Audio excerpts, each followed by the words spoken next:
भगवान भरोसा। अभी डॉक्टर ने बोला कि 95% का डैमेज हो गया है, बर्न 95% हुआ है।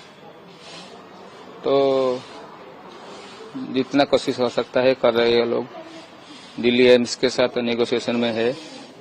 और कल सीएम साहब आए थे और सीएम साहब के इंस्ट्रक्शन के बाद वो लोग दिल्ली के साथ एक वर्चुअल मीटिंग किए थे। इसके बाद जो ट्रीटमेंट इधर हो रहा है इसको सर्टिफाई किया है, 100% सर्टिफाई किया है दिल्ली एम्स वालों ने।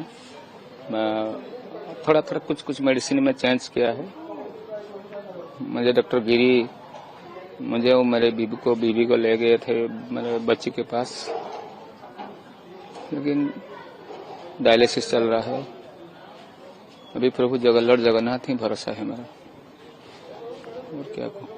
और उन्होंने कंप्लेन भी की थी? हाँ, कंप्लेन तो बहुत पहले ही किए थे, लेकिन वो प्रिंसिपल नजरअंदाज किया। मुझे बताया गया कि वो इनका एक इंटरनल कमेटी हो गया है, इसका रिपोर्ट मैं प्रिंसिपल को मिला था। मैं बेटी को इधर से लाने वाला था, लेकिन प्रिंसिपल ने मुझे एश्योरेंस दिया कि इंटरनल कमेटी का रिपोर्ट आने दो, रुकिए, मेरे ऊपर ट्रस्ट कीजिए।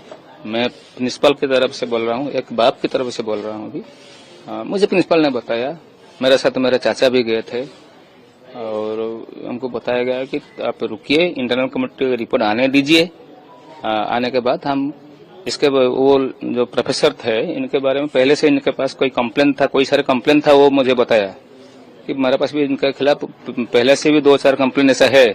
तो आपका कंप्लेन के बाद अब इंटरनल कमेटी का रिपोर्ट आएगा, इसके बाद मैं इनके ऊपर ऐसे स्टेप लूंगा कि नजीर हो जाएगा, एफएम ऑटोनमस में नजीर हो जाएगा। अब देखेंगे, मेरे पर ट्रस्ट कीजिए।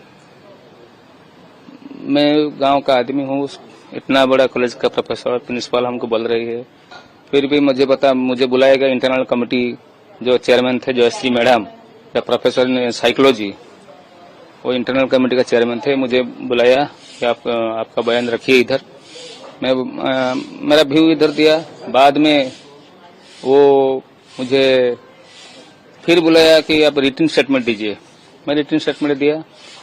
मेरा बेटी पहले से इधर स्टेटमेंट दे दिया था। मैं बैठा था, देखा जब मेरा बेटी आया, इसको स्टेटमेंट लिया और